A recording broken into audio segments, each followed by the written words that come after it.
보통 개인회생 개시 결정이 나면 이제 다 됐다 하고 안심하시는 분들이 많으신데요. 개시 결정은 말 그대로 시작이라는 뜻이에요. 법원이 그래 당신 이제 개인회생 신청을 받아들여서 절차를 시작해보자 이렇게 허락해준 단계라고 보시면 됩니다.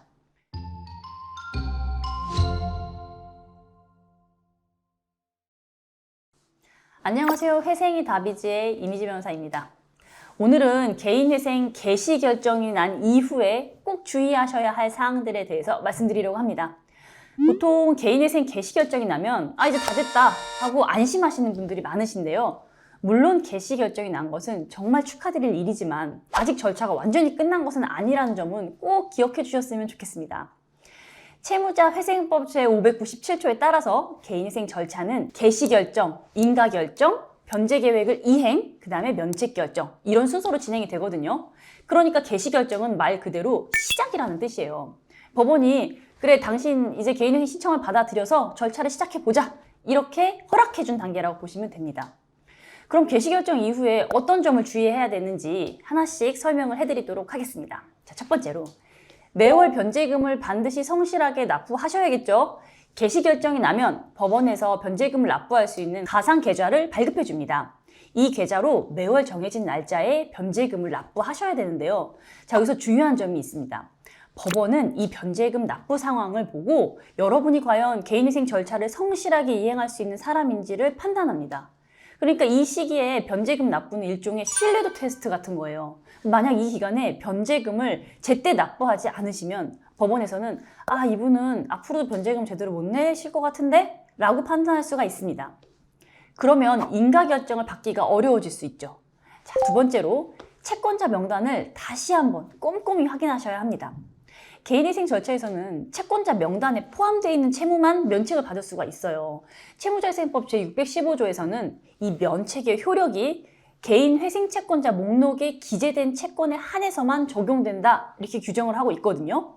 저희 의뢰인분의 경우에도 개인회생 인가 결정을 받고 3년간 성실하게 변제금을 다 납부를 하셨는데 나중에 알고 보니 예전에 빌렸던 개인 돈이 채권자 목록에서 빠져 있었던 경우가 있었어요. 그러다 보니 그 채무는 면책이 되지 않았고 결국 따로 갚게 되셨죠. 특히 요즘에는 채권 양도가 굉장히 활발하게 이루어지고 있거든요. 그러니까 여러분이 처음에 A은행에서 대출받은 돈이 나중에는 B캐피탈로 넘어가 있고 또 C자산관리회사로 넘어가 있는 시기예요. 그래서 집으로 오는 우편물이나 문자 메시지를 잘 살펴보셔야 합니다.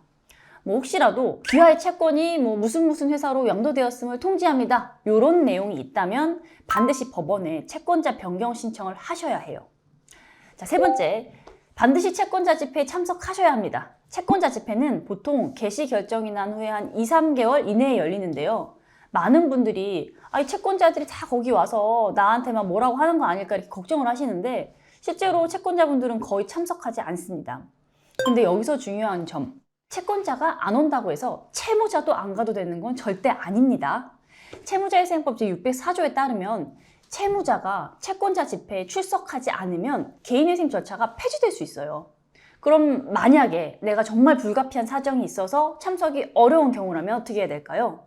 그럴 때는 미리 법원에다가 불출석 사유에 대한 증빙 서류를 제출을 하고 기일 변경 신청을 하시면 됩니다. 자, 예를 들어서 입원을 하셨다면 입원 확인서를, 해외 출장이 있다면 출장 명령서 같은 것들을 법원에 제출하시는 거죠. 자, 네 번째로 추가로 채무를 발생시키시면 절대로 안 됩니다. 개시 결정이 났다고 해서 나 이제 빚 걱정 안 해도 된다 하고 새로운 카드를 만들어 대출을 받으시면 안 돼요. 채무자회생법 제620조에서는 개인회생 절차 중에 새로운 채무를 발생시키는 것을 엄격하게 제한하고 있습니다. 특히 요즘에는 휴대폰으로 이제 쉽게 대출을 받을 수 있잖아요. 그냥 이렇게 클릭하다 보면 300만 원, 500만 원씩 이렇게 빌릴 수 있는 것들이 많이 있는데 절대 이런 유혹에 넘어가시면 안 됩니다. 새로운 채무가 발견되면 인가 결정을 받지 못할 수 있고 이미 인가 결정을 받으신 후라도 폐지될 수가 있어요. 다섯 번째로 소득의 변경이 생기면 반드시 법원에 신고를 하셔야 합니다.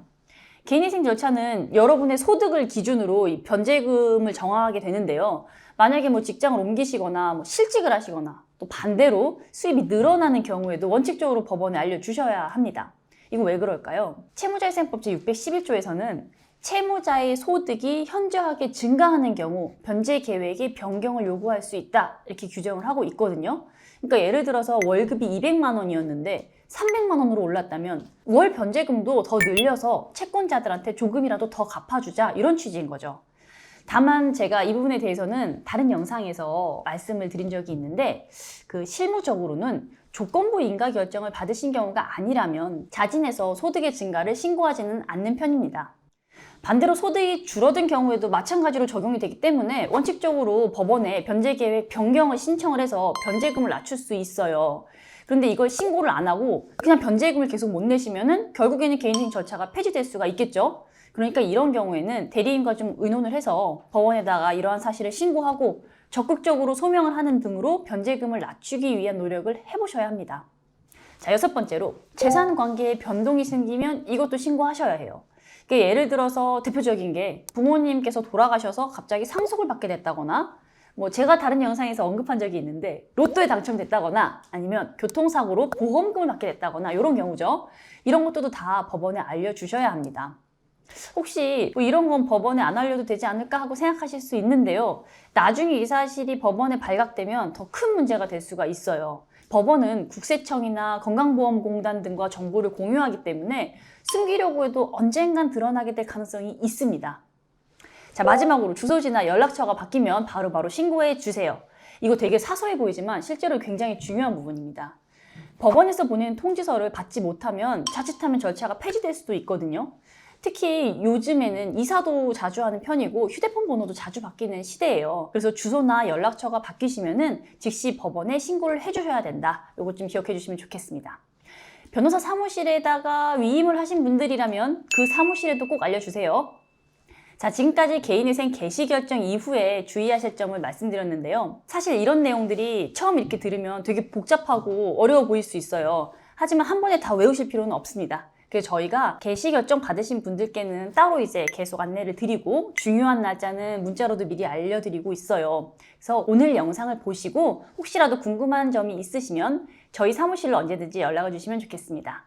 저희가 고정 댓글로 남겨드린 저희 사무실 연락처로 연락 주시면 최선을 다해서 상담해 드리도록 하겠습니다. 감사합니다.